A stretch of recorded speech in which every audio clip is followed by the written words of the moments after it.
Je suis rentrée de l'aéroport pour chercher mon passeport. Puis, j'ai entendu une vérité cachée. Je me souviens encore de cette journée comme si c'était hier. J'avais préparé ma valise la veille, soigneusement plié mes vêtements, mis de côté mes papiers de voyage et vérifié 3 fois mes billets. Mon petit-fils se mariait à Montréal, et même si la distance était grande, je voulais absolument être présente. C'était l'un des rares grands événements de famille où je pouvais encore me sentir à ma place. Je m'étais levée très tôt ce matin-là, le cœur battant d'excitation. Mon taxi m'attendait devant la maison, les roues encore tièdes du trajet. J'ai fermé ma porte en bois massif, caressé machinalement la poignée usée par des décennies d'allées et venues, et je suis montée dans la voiture. Le chauffeur, un jeune homme bavard, m'a parlé du trafic, de la météo, de tout et de rien. Moi, je n'entendais que le bruit de mes propres pensées, les rires que j'allais retrouver, les visages de mes enfants, les embrassades promises. À l'aéroport, la foule grouillait déjà, valises traînées à la hâte, voix d'enfants excités, annonces métalliques au micro.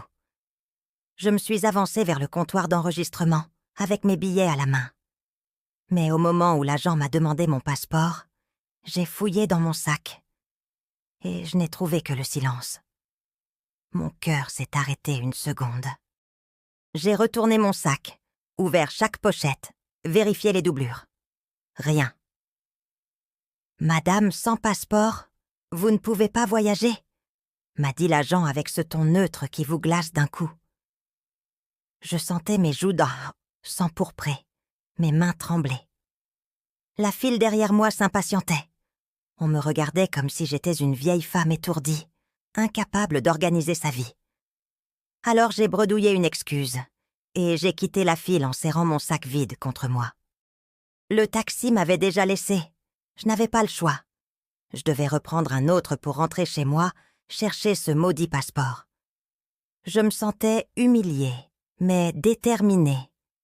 Mon petit-fils comptait sur ma présence, et rien ne m'aurait empêché d'assister à son mariage. La route du retour m'a semblé interminable. Je regardais défiler les immeubles, les rues encore engourdies par le matin, les vitrines fermées. Dans ma tête, je répétais « Tu l'as sûrement laissé sur la commode, près du cadre photo. Respire, tu vas le retrouver. » Quand je suis arrivée devant ma maison, je me suis précipitée vers la porte. Je l'ai ouverte d'un geste pressé, le cœur battant la chamade. L'air de l'intérieur me parut étrangement lourd, comme si quelque chose m'attendait, tapi dans le silence. Je suis montée dans ma chambre. J'ai ouvert le tiroir de la commode, et le passeport était bien là, posé sur une pile de papier. J'ai poussé un soupir de soulagement, mais c'est à ce moment précis que j'ai entendu des voix. Des voix qui venaient du salon. Je me suis figée. Ma maison devait être vide. Personne n'était censé être là. Je me suis approchée lentement, mes pas étouffés sur le tapis. Les voix devenaient plus claires. Je les reconnaissais. C'étaient celles de ma belle-fille et de mon fils. Ils parlaient en bas, mais je pouvais saisir des bribes de phrases. « Elle ne devait pas venir, tu le sais bien. » Si elle découvre la vérité, ce sera le chaos. J'ai senti une sueur froide glisser dans mon dos. De quelle vérité parlait-il? Pourquoi disait-il que je ne devais pas venir? Je me suis avancée encore, retenant ma respiration, jusqu'à me poster derrière la porte, entr'ouverte. Je voyais leurs silhouettes assises sur le canapé, les visages tendus, leurs mains nerveuses. Et c'est là que j'ai entendu les mots qui ont bouleversé ma vie entière. Elle croit encore que c'est son petit-fils. Je me suis agrippée au mur pour ne pas chanceler. Un voile noir est passé devant mes yeux. Mon cœur battait si fort que j'avais l'impression qu'il allait éclater. À cet instant précis, j'ai compris que ma vie entière allait basculer. Je suis restée figée derrière cette porte, incapable de bouger. Mes mains tremblèrent si fort que j'ai cru que j'allais lâcher le passeport que je serrais encore contre ma poitrine. Mon fils et ma belle-fille continuaient de parler, comme s'ils avaient attendu que je sois partie pour se libérer de ce secret. Elle est trop âgée pour comprendre, disait ma belle-fille, sa voix tranchante, presque méprisante. Tant qu'elle croit que c'est son petit-fils, tout est plus simple, répondait mon fils d'un ton fatigué. Mes jambes m'ont lâché et je me suis assise sur la première marche de l'escalier, le souffle court. Comment pouvait-il prononcer ces mots? Mon petit-fils. Celui que j'avais porté dans mes bras à la maternité. Celui dont j'avais bercé les nuits agitées, nourri de soupe faite maison, accompagné à l'école. Comment pouvait-il ne pas être mon petit-fils? J'ai fermé les yeux, les larmes brûlantes glissant sur mes joues, ridées. Chaque éclat de rire, chaque photo accrochée au mur, chaque fête d'anniversaire, tout me revenait comme un coup de poignard. Était-ce donc un mensonge depuis le début? J'ai entendu ma belle-fille se lever, ses pas secs résonnant sur le parquet. Écoute, si elle débarque au mariage, quelqu'un risque de parler. Il y aura trop de monde, trop d'oreilles. Ce n'est pas le moment. Mon fils soupira profondément. Je sais, mais je n'ai pas le cœur de l'empêcher de venir. Alors prends une décision. Parce que moi, je refuse qu'elle gâche tout. Il y eut un silence lourd, étouffant, puis le bruit d'un verre qu'on repose trop fort sur la table. Je me suis reculée doucement, mes pas tremblants, et je suis remontée dans ma chambre. Je n'avais plus la force de les affronter. J'ai fermé la porte derrière moi et je me suis laissée tomber sur le lit. Mon passeport à la main, je fixais le plafond, les yeux secs maintenant, vidés de larmes. Dans ma tête, une seule question résonnait. Quelle est cette vérité qu'on m'a cachée toute ma vie? Je pensais aux années de silence, au regard parfois fuyant de ma belle-fille, à ces petits moments où mon fils semblait hésiter à me dire quelque chose, puis se ravisait. Et soudain, tout me parut suspect. Je me suis levée pour aller chercher une boîte de souvenirs que je garde dans mon armoire. Dedans, j'ai toujours gardé des photos, des lettres, des carnets. J'ai feuilleté fébrilement. Sur certaines images, mon petit-fils avait mon sourire, mes yeux clairs. Sur d'autres, je ne retrouvais rien de moi. Peut-être avais-je toujours voulu voir ce que je désirais, et non ce qui était. Je n'ai pas entendu la porte s'ouvrir. Mon fils est entré, le visage tendu, pâle. « Maman, tu es encore là ?» J'ai glissé la boîte sous le lit, essuyé rapidement mes joues. « Oui, j'avais oublié quelque chose, » ai-je murmuré. Il s'est assis au bord du lit, les coudes sur les genoux, les mains jointes. Il ne me regardait pas. « Tu as entendu ?» a-t-il demandé d'une voix basse. Je n'ai rien répondu. Mon silence en disait plus que mes mots. « Ce n'est pas le moment de tout expliquer, » a-t-il ajouté. « Mais je te promets que ce n'est pas ce que tu crois. » Je l'ai fixé, le cœur brisé. « Alors dis-moi ce que je dois croire, » ai-je soufflé. Il a ouvert la bouche, puis l'a refermée. Ses yeux brillaient, mais il s'est levé brusquement. « Je dois retourner à l'aéroport, » dit-il simplement. Et il est parti, me laissant seule avec 1 million de questions.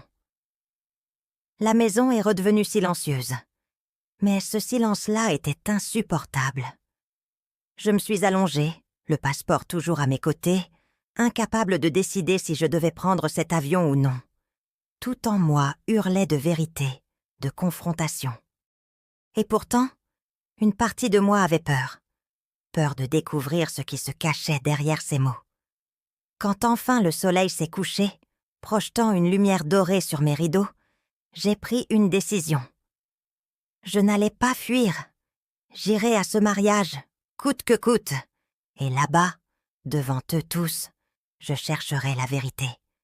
Car une vérité murmurée derrière une porte fermée ne peut pas rester enterrée pour toujours. Et je savais que le jour du mariage, tout éclaterait. Le jour du mariage est arrivé.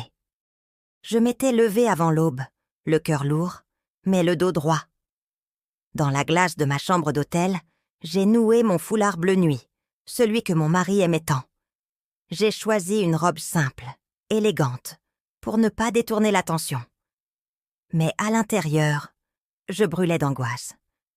Quand je suis entrée dans la salle de réception, les regards se sont tournés vers moi. Certains sourires m'arrêtaient pas sincères, d'autres crispés. Ma belle-fille, surtout, m'a lancé un coup d'œil glacial, comme si ma seule présence menaçait l'équilibre fragile qu'elle tentait de maintenir. Mon fils, lui, a baissé les yeux, incapable de soutenir les miens. La cérémonie a commencé. Les musiciens jouaient doucement, les invités chuchotaient, l'air sentait le parfum des fleurs blanches, disposées sur chaque table. Et quand mon petit-fils est apparu, dans son costume parfaitement taillé, le cœur m'a serré. Ses yeux brillaient de joie. Il souriait, avec cette lumière pure qui m'avait toujours émue. Mais dans mon esprit, la phrase résonnait encore. Elle croit encore que c'est son petit-fils. J'applaudissais comme les autres, mais mes mains tremblaient. J'avais décidé d'attendre le bon moment, de ne pas céder à l'impulsion. Pourtant, à chaque seconde, le poids de ce secret me faisait suffoquer.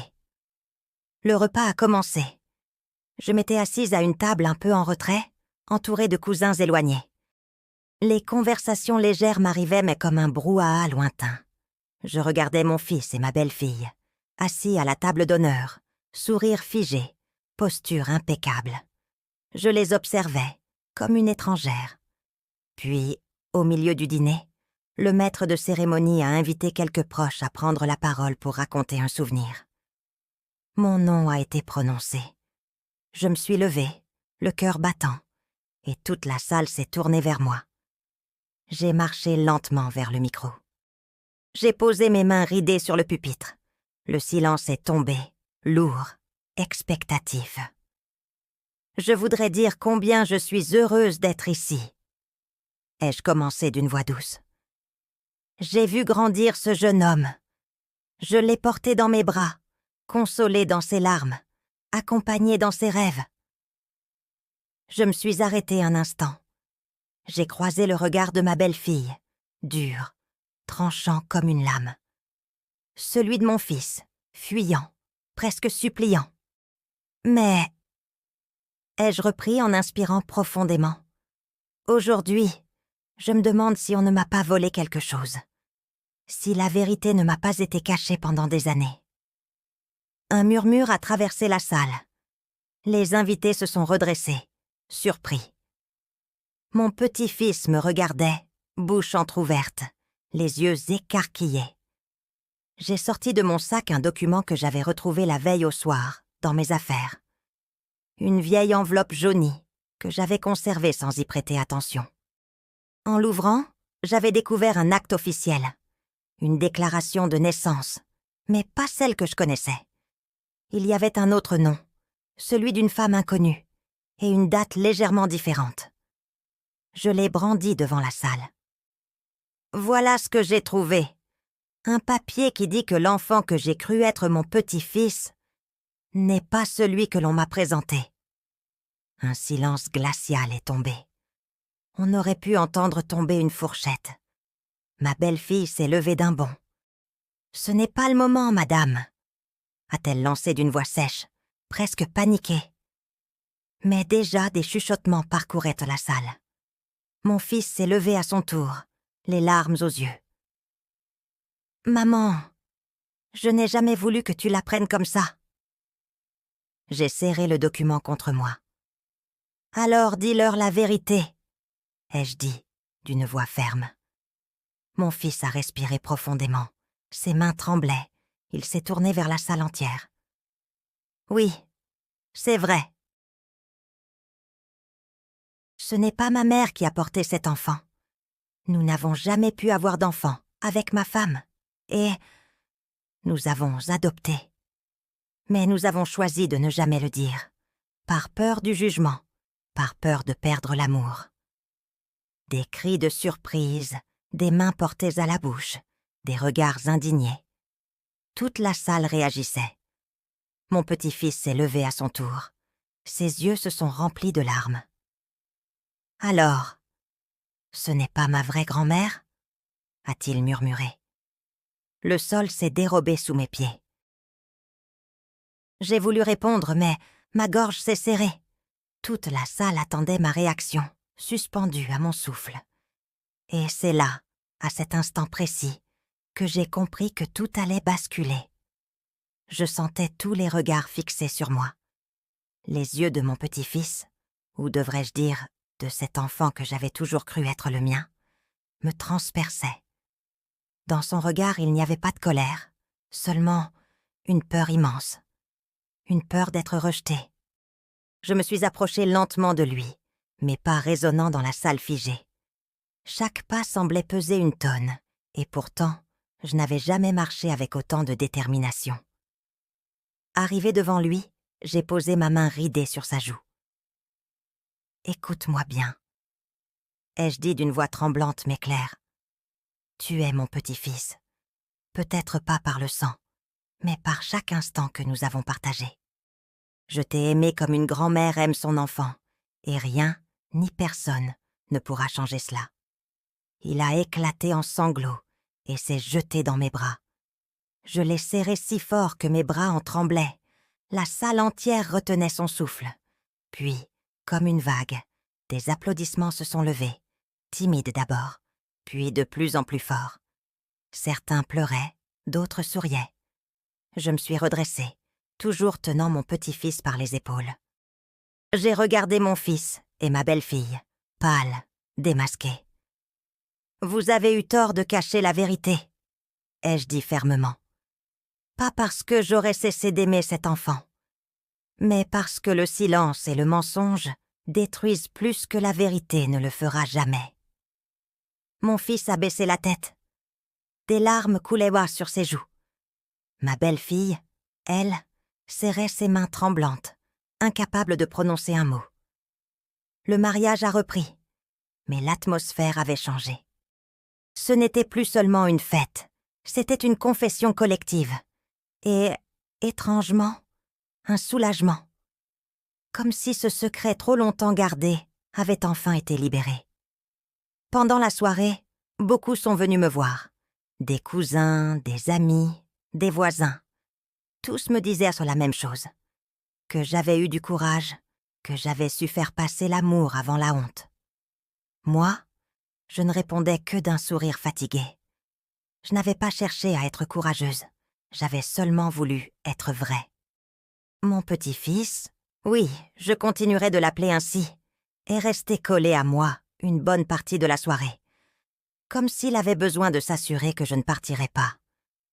À un moment, il a chuchoté à mon oreille « Merci de ne pas m'avoir laissé tomber. » Je lui ai répondu doucement « On ne tombe jamais quand on est aimé. » Plus tard dans la nuit, je suis sortie prendre l'air. Le ciel était couvert d'étoiles, et la musique du bal me parvenait étouffée.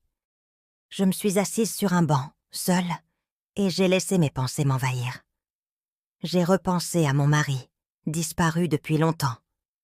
Lui qui avait toujours dit « Le sang ne fait pas la famille, ce sont les gestes, les sacrifices et les souvenirs. » Comme il avait raison. Je sentais sa présence dans la brise tiède de cette nuit-là. Quand je suis rentrée dans la salle, mon fils m'attendait près de la porte.